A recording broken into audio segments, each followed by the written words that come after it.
sounds like. Tunnels along the Western Wall. Best place to start anything is where? It's a very good place to start. We go back to the very beginning and we open up the Bible. How does the Bible start? You're a few, but this is an English tour, so now do it in English.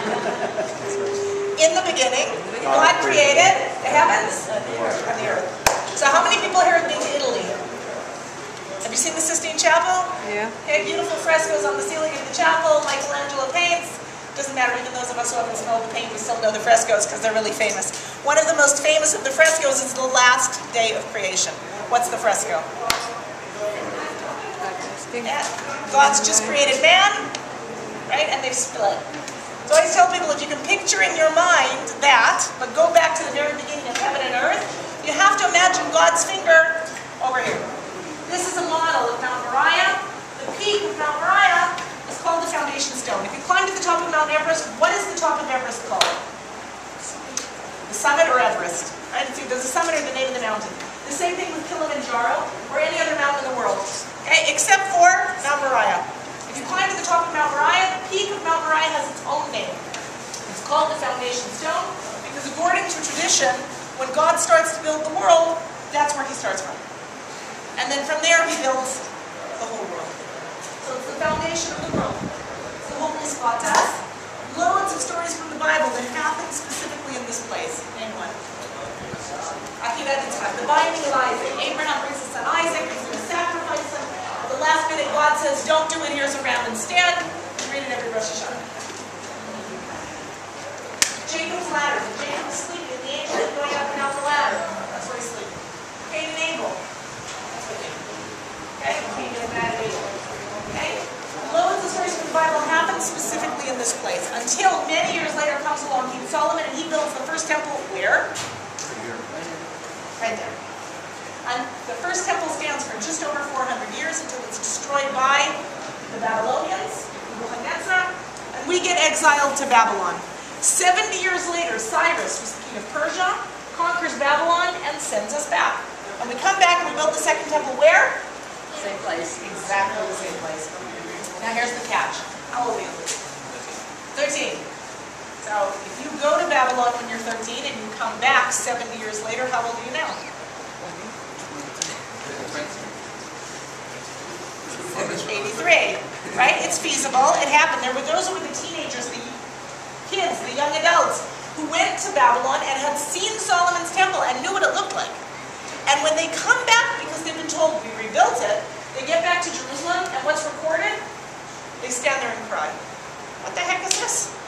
You told us you rebuilt the temple. That ain't it. Okay.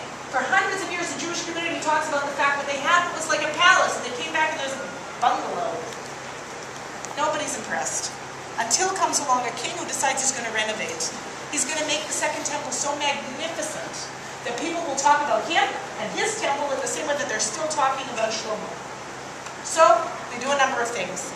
In the northern end, where these mountains are a little in the way, they dig them out. This is the stone that gets used for the renovation of the second temple, and that's where the work is done. That's where the quarry is. On top of arches that they build in the valleys, on top of it all, they build what we still call today the Temple Mound. Okay, this huge platform that covers Mount Moriah. It's the size of 18 football pitches. Okay, everything is built around the foundation stone. The peak of Mount Moriah, the holiest spot, is actually sticking out from underneath, and everything is built around it. 2,000 years ago, things would look a lot different than they do today, because they would have the temple buildings on top. And unlike today, where we have things built around some of the outer walls, in those days there wasn't. The temple stood by itself. Okay. What there was a bridge connecting the upper city, which was the residential center today, where you find Mount Zion. You've got the Jewish and the Armenian quarters. So connecting the two mountains was a huge bridge that went down the middle. So that meant instead of going up and down, we just stepped onto the bridge and took the bridge across the valley. All of this existed until 70 CE, when who destroys the second temple? The Romans. Titus and the 10th Legion. Okay? Temple Mount is empty for hundreds of years.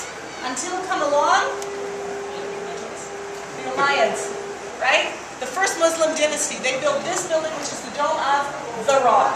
And I put the emphasis on the rock and not the dome like most people, because let's face it, what's the important part? Not a mosque. Many people mistake. Rather, it's a shrine. The mosque is Al-Aqsa, which is the silver dome that's on the southern wall. Right? More and more people start to come and live in the city. As they do, they add on to the bridge, and we end up with the whole old city built up along the wall. And today it looks something like this.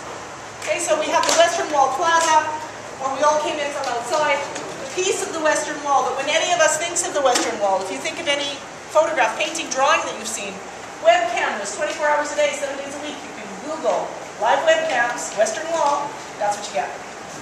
In reality, it's only a tiny, tiny piece of the wall, because all of this is in fact the Western Wall. It's just that most of it is under the city, so we don't have ready access to it. So what we're going to do today is go under the city, walk towards the wall, and then follow the wall under the city. As we do that, here are the things to remember.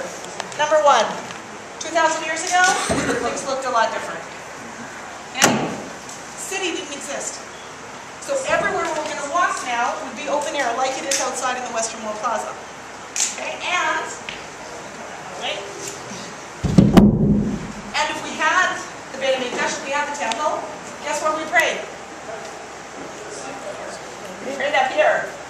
So what was along the Western Wall during the time when the temple existed? So between the spiritual center and the residential center, you have to have the commercial center. The commercial center, you have to have the market. So along the Western Wall 2,000 years ago was the main street in Jerusalem, was the main marketplace in its day. So as we're walking, keep in mind that we'd be walking where the marketplace was, the path of the marketplace, and everything should really be open air above our heads. There shouldn't be buildings above our heads. Okay, any quick questions before we head up?